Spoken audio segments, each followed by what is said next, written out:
Hello friend, welcome back to my channel অগোছালো মন ব্লগে তোমাদের আরও একবার ওয়েলকাম। তোমরা কেমন আছো? আশা করছি সবাই ভালো আছো, আমিও ভালো আছি খুব। আজকে একটা রেসিপি তোমাদের সাথে শেয়ার করছি, ভিডিওটা স্কিপ না করে ফুল দেখো, ভালো লাগলে লাইক কমেন্ট করতে ভুলো না। তো চলো, আজকে কি রেসিপি করছি সেটাই তোমাদের সাথে শেয়ার করব।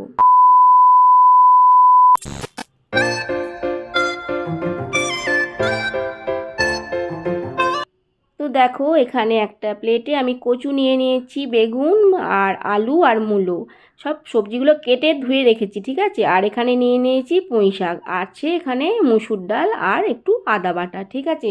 এখানে কিন্তু সব সবজিগুলো আগেই আমি কেটে ধুয়ে রেখে দিয়েছি, মুসুর ডালটাও ধুয়ে ভালো করে রেখেছি।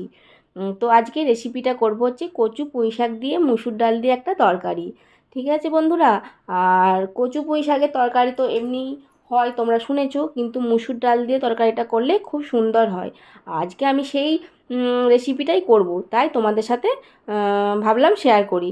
আজকে আমি এই রেসিপিটা যখন করছি তো তোমাদেরকেও একটু দেখিয়ে দিই যে আমি এই রেসিপিটা কিভাবে করি। তো চলো দেখো, এখানে কচু কেটে রেখে দিয়েছি ধুয়ে ভালো করে, এখানে আলুও কেটেছি, আর অল্প একটু বেগুন নিয়েছি, হালকা অল্প একটু মূলও নিয়ে নিয়েছি। এখানে সব কিছু নিয়ে রেডি করে কড়াতে তেল দিয়ে দিচ্ছি। তো কড়াতে তেল দিয়ে দিয়েছি। আর ওখানে দেখালাম বেগুনটা কিন্তু খুব কমই নিয়েছিলাম, কারণ বেগুন আমাদের বেশি কেউ খেতে চায় না, বেগুনে একটু অ্যালার্জি আছে বলে। তো কড়াতে তেল দিয়ে দিয়েছি। তেলটা এবার হয়ে গেলে তেলের মধ্যে কী দেব, কচুর তরকারিতে প্রথমে কী দেয়, বড়ি, ঠিক আছে। বড়িটা আমি দিয়ে দিলাম, বড়ি না দিলে স্বাদই হবে না। এরপরে দেব একটু পাঁচ ফোড়ন, ঠিক আছে, ফোড়ন দিয়ে দিলাম। আজকে তেজপাতা ছিল না, সেই জন্য নইলে তেজপাতাটা দিই। তো ভালো করে নেড়ে নেব বড়িগুলো তেলের মধ্যে দিয়ে। এবার সবজিগুলো কেটে রেখেছিলাম, সবজিগুলো ঢেলে দিচ্ছি। আর কচু কিন্তু বেশি ভাজতে নেই, বুঝেছো বন্ধুরা, কচু বেশি ভাজতে নেই, হালকা করে ভাজতে হবে। খুব বেশি ভাজলে না কচু ভালো লাগে না, সেদ্ধ হতে চায় না, তাই হালকা করে নাড়াচাড়া করতে হবে। তো কচুটা আমি হালকা করেই, কিন্তু গ্যাস কমিয়ে অল্প অল্প করে ভেজে নিচ্ছি। তো এই রেসিপিটা রান্না করলে কচুর তরকারি বেশি কিছু মশলাও লাগে না, কিন্তু কিন্তু খেতেও খুব সুন্দর হয়, একদম সিম্পলের মধ্যে। ওই দেখালাম আদা কুড়ে রেখেছিলাম, ওটুকুই আর কি, তার বেশি একদম মশলা লাগেই না। আর খেতে, সত্যিই বলছি, খেতে খুব সুন্দর হয়। তোমরাও বাড়িতে এইভাবে বানিয়ে খেতে পারো, খুব ভালো লাগবে। তো আদাটা আমি দিয়ে দিলাম কচুর মধ্যে, আদাটা দিয়ে একটু নাড়াচাড়া করে নেব। একদম সিম্পল রান্না কিন্তু, আর বেশিক্ষণ কিন্তু টাইমও লাগে না, এই রান্নাটা করতে বেশিক্ষণ টাইমও লাগে না, আর খেতে তো ভালোই হয় বললাম। তো আদাটা দিয়ে ভালো করে নাড়াচাড়া করে নিয়েছি। এরপরে আমি কি মশলা দিই তো তোমরা দেখো। এরপরে আমি দিয়ে দেব হচ্ছে অল্প করে জিরে গুঁড়ো। তো আমি অল্প পরিমাণে একটু জিরে গুঁড়ো দিয়ে দিচ্ছি, একদম অল্প, খুব বেশিও দেওয়া চলবে না, একদম অল্প পরিমাণে জিরে গুঁড়ো দিয়ে দিচ্ছি। জিরে দিয়ে একবার নেড়ে নেব,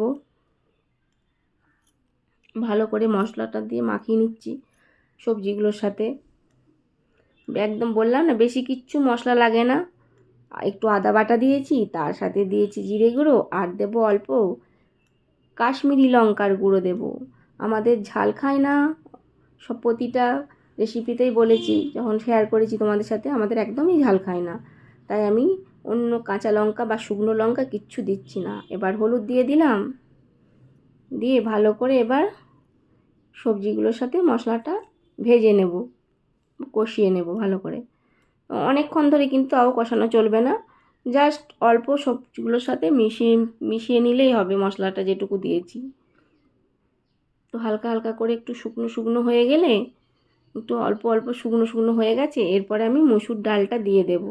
মুসুর ডালটা আগেই আমি ধুয়ে রেডি করে রেখেছি, তো মুসুর ডালটা দিয়ে দিলাম। আর তো এর ফাঁকে বলে রাখি বন্ধুদেরকে, তোমরা বলো তো এখানে কোন জিনিসটা আমি দিইনি, যে জিনিসটা না দিলে তরকারিটা পুরো সম্পূর্ণই হবে না। তো আমিও সেই জিনিসটা দিতে কিন্তু ভুলে গিয়েছিলাম, তো পরে দিয়ে দিয়েছি, মনে পড়েছে। তো এখন দিতে ভুলে গিয়েছিলাম। তো এই মসুর ডালটা দেওয়ার পর কিছুক্ষণ ভালো করে একটু মাখিয়ে নিতে হবে বা কষাতে হবে। একটু বেশ ভাজা ভাজা হলে খেতেও খুব সুন্দর লাগবে। তো মসুর ডালটা দিয়ে ভালো করে ভেজে নিয়েছি। এবার শাকটা আমি তুলে দেব। এই শাকটা আমি তুলে দিচ্ছি। এটা হচ্ছে পুঁই শাক, কেটে ধুয়েই রেখে দিয়েছিলাম, তোমাদেরকে দেখিয়েছি আগেই। তো পুঁই শাকটা আমি কড়াতে তুলে দিলাম সবজিগুলোর সাথে। তো দেখো সবজিগুলোর সাথে তুলে দিচ্ছি, দিয়ে এটাকে এবার কিন্তু বেশ কিছুক্ষণ ভালো করে নাড়াচাড়া করতে হবে। বেশ সবজিগুলোর সাথে কষিয়ে নিতে হবে ভালো করে শাকটা।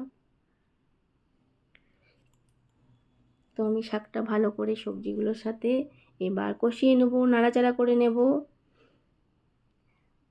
তো দেখো এখনই কত সুন্দর লাগছে, যখন কচুর তরকারিটার সাথে মুসুর ডালটার সাথে সবজিগুলো কষাচ্ছি না, তখনই খুব সুন্দর লাগছিল। সত্যি বলছি, এই রেসিপিটা কিন্তু খুব সুন্দর খেতে হয়।